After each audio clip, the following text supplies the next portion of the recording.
Welcome back to Leap of Faith. My name is Dylucke, and today I'm giving my first impressions on Dungeon Souls, a roguelike dungeon runner. So let's just go ahead and start. So here we are in the world of Dungeon Souls, and we have a chest right here, which we can open, and it's a medical herb. Now, you get a lot of these items, and you're gonna need them because basically what you need to do is there are these sigils on the ground, or marks, or whatever you want to call them, and you have to activate all of the marks in that specific dungeon to get to the next one. So we're just gonna activate this and use our skill to clear them out. Boom! Also, that red minion over there does a lot more damage than the normal ones, so you really don't want to get hit by those red ones. There we go. And a lot of stuff is on the ground here. Basically, most of it is crafting items and, well, a lot of gold. Because you can actually buy stuff while you're playing. And if I'm correct, it also carries over to the crafting system. So the more gold you have, the better. I might show you guys the crafting system a little bit later on. I haven't been able to craft anything as of yet, so there's that. But it needs a lot of farming and stuff, which I don't mind because this game is pretty simple, but it's actually fairly challenging as well. Oh god, we're getting hit a lot. So here we have a shop, and it sells 3 items. If you buy one of these, then you can't buy the other 2, because the shop owner is just gone. So you have to choose carefully. We can either go for a cooldown reduction with it, which is really good considering Pentuple Arrow has a pretty high cooldown, or Detonator, which makes enemies explode.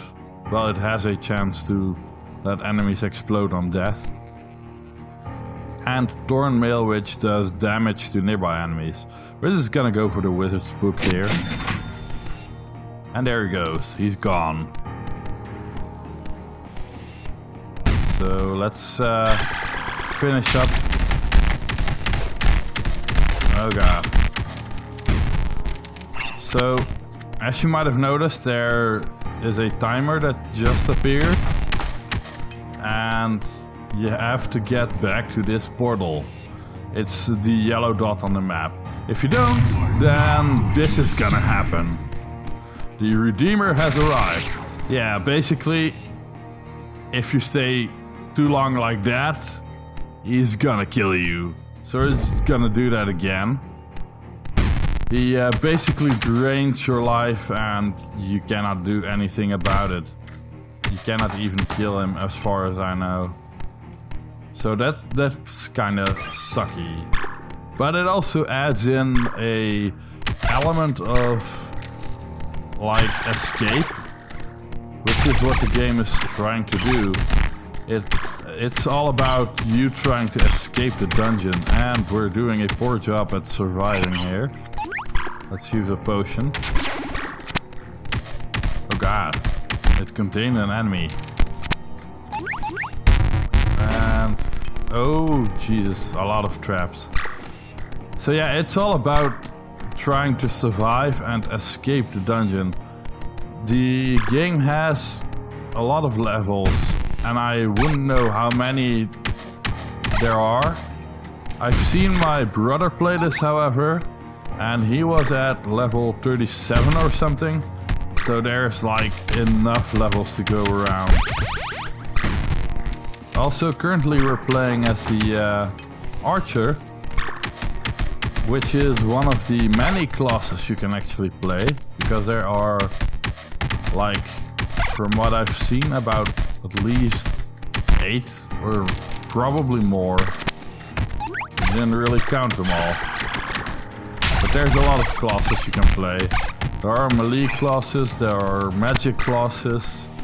There's even a necromancer which lets you summon skeletons.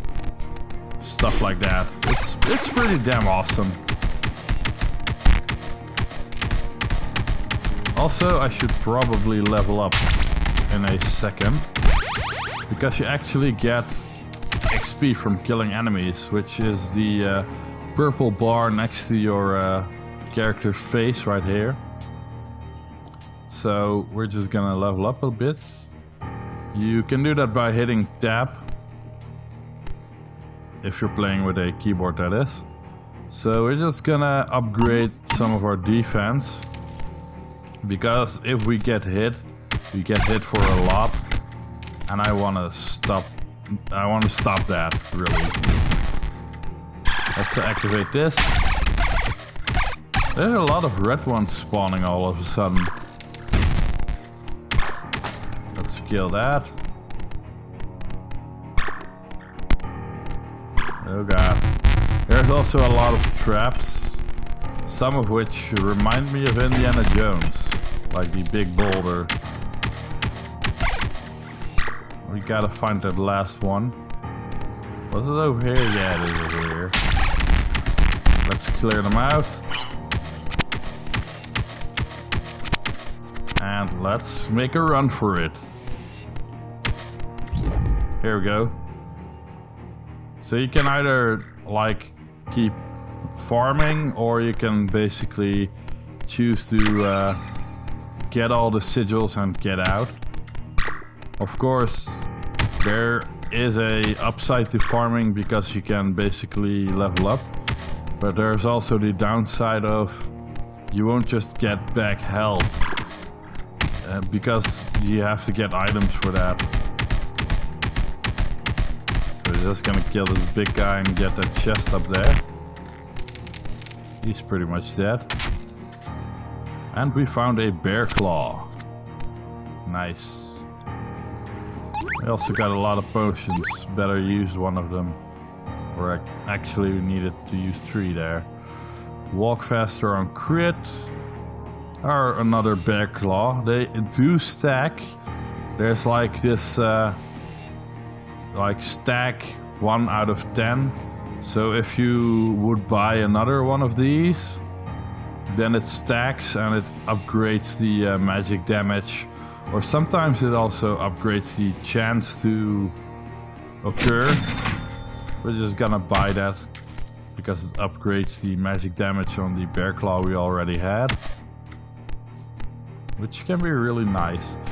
Basically, this is really cool, because not every character you build is going to be the same, because not every run gives you the same items. There's a lot of... oh god. I missed the trap there. As I was saying, a lot of items are not the same, so it's not all like percentage bonuses or anything. Some things just make you walk faster, some things just give you back life, or it's pretty diverse as far as I know. There's also a lot of items to go around, so yeah. Also, there's a big difference between classes. The current one I'm playing is the archer, and my brother, for example, was playing the barbarian, if I'm correct. I'm not really sure what its name is, but it looked like a barbarian. Oh god, we're doing badly. But yeah, he was playing the barbarian, and he basically smashed everything without a care in the world, because the barbarian is really, really tanky. it also does decent damage. It doesn't do like the best damage. Like for example, this archer does way more damage than the barbarian. But it only makes sense for something to be extremely tanky and not do that much damage. But of course you can upgrade that with items and stuff. So at a certain point he just had so many items that just like left fire wherever he walked, or whenever he hit something it created fire and stuff like that. And that all added up to his like damage potential, which I think is really cool. So we're back in the main menu here, and you have the option for Arcane Forge, which is actually the crafting system. So we're just gonna head into that. And then you'll see the crafting and armory options. The armory is basically what you already have. It's the basic inventory. And then you have the crafting system right here. Now I already have like 2 recipes. That's not a lot, of course, but well, we're just starting out anyway, so anyways, like you can see over here, these are the ingredients you need, the ones that are floating around the sword. If I would make this, I would have a fire sword, but not every class can equip a sword. You can see that by looking at the can equip, which is on the left hand side. So basically the barbarian can only use axes. The archer can only use bows. The thief can only use daggers and knives. The warrior can use swords. So if I were to make a sword, then he would use it. Pretty straightforward, all of this. And you can basically get those ingredients by killing bosses and just killing stuff in general, really.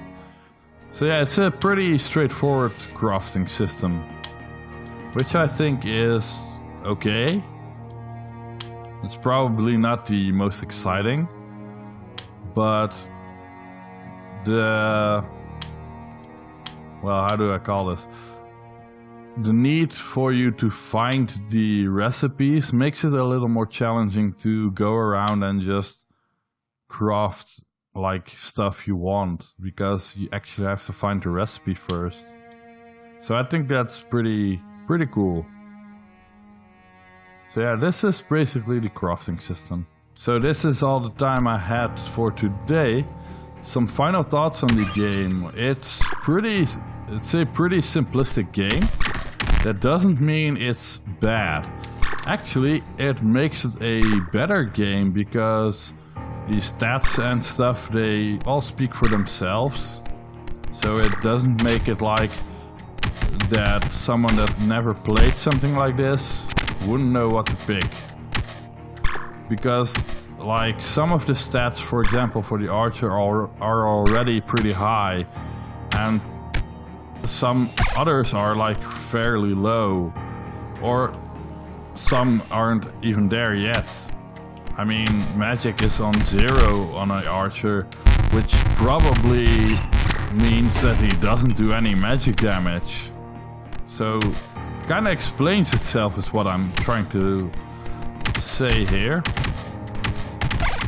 I personally really like the graphics, but then again I do love pixel graphics. I do think they get a little overused in roguelikes nowadays, so there's that as well. Anyways, if you liked this video, leave me a like or a comment down below. As always, sharing is caring and much appreciated. If you haven't already, then please hit that subscribe button with all your might. If you would like some email notifications as to when my new episodes go up, then please hit that bell button right next to the subscribe button. And I'll hope to see you guys in the next Leap of Faith. Bye!